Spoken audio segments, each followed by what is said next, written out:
Ha sido difícil, muy difícil. Como retomando un poquito, desde la primera parte fue muy difícil. Antes del ámbito escolar está el ámbito escolar y el ámbito luego de solicitud de discapacidad, dependencia, trámite burocrático. Ahí es donde yo me vi, parte por la que también fundamos la asociación, porque diciendo, bueno, yo que tengo un nivel cultural y económico que me considero con bastante buen nivel, compararte con otras familias que a lo mejor puedan tener menos recursos.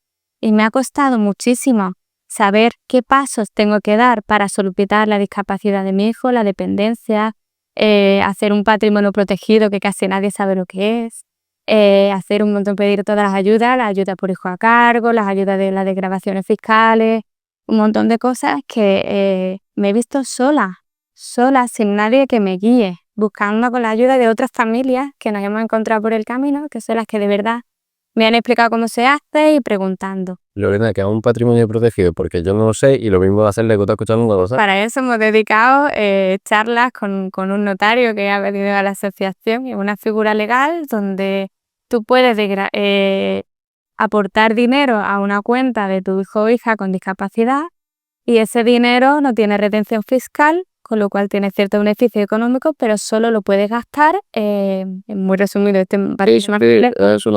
para gastos derivados del aprendizaje o de la discapacidad de tu hijo o hija. ¿Del aprendizaje o de la discapacidad de tu hijo? De las dos cosas, claro, lo puedes para necesidades básicas de ese hijo con discapacidad. Ah, vale. Y entonces me estabas diciendo que todo este proceso de burocrático, etcétera, entorpeció un poco el inicio de tu hijo en la educación, ¿no? En el centro educativo. Sí, tuvimos eso, un inicio de matriculación tan tortuoso, con cambio de colegio, coincidiendo con el diagnóstico de TEA, pidiendo toda la reconocimiento de discapacidad, dependencia, censo NEAE, Claro. para que pudiera tener los recursos que le iban a hacer falta cuando empezara el colegio. Pues lo hemos visto muy difícil. Y al empezar el colegio, pues bueno, hemos tenido suerte, porque es verdad que hemos encontrado, los docentes que ha tenido son maravillosas. Ya ha tenido docentes que se han volcado mucho, que han ido a cursos de formación, que han intentado aprender, y le doy las gracias porque gracias a ellas, a las que ha tenido, y ha podido estar en el colegio e ir aprendiendo. Pero no todas las familias tienen esa suerte y no sé si me voy a encontrar esa suerte en todos los años que me quedan. Ese miedo, ¿no? Vives con un miedo constante de que no puedes confiarlo todo al sistema, sino que depende mucho de la voluntad. Porque no solo es que haya recursos y que tengan las horas de recursos asignados, sino que esa persona tenga vocación y voluntad de usarlos como se tienen que usar. Claro.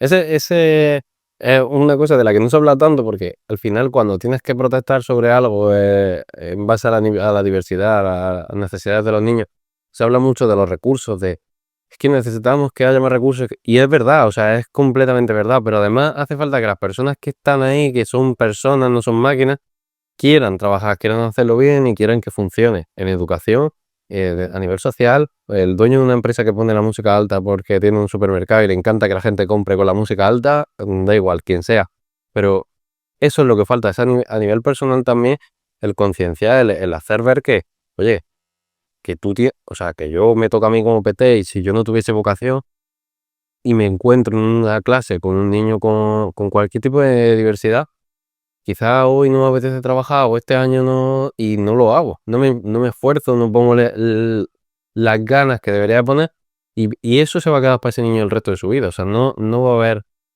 otro momento en el que él tenga que aprender esas cosas nada más que este año, y las personas que estén enfocadas en ese ámbito, que hablen o que tengan contacto con las personas con diversidad a la hora de facilitarle su día a día, muy importante que tengan esa vocación, esas ganas de hacerlo más fácil, de hacerlo mejor.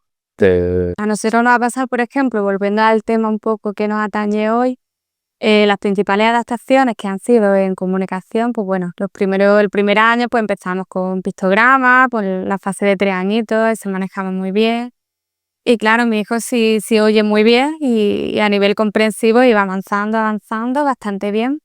Pero a nivel expresivo, pues empezó a decir otra vez a los 4 años y pico, otra vez palabras con mucho esfuerzo. pero estaba como totalmente atascado. Entonces, era como esa sensación que ha comentado también Rocío antes, de que todo el mundo lo único que veía era que si habla o no habla. No veían todas las cosas que sí era capaz de hacer, o les costaba mucho. Están centradas que tiene que hablar, tiene que hablar, tiene que hablar, tiene que hablar, para poder aprender tiene que hablar.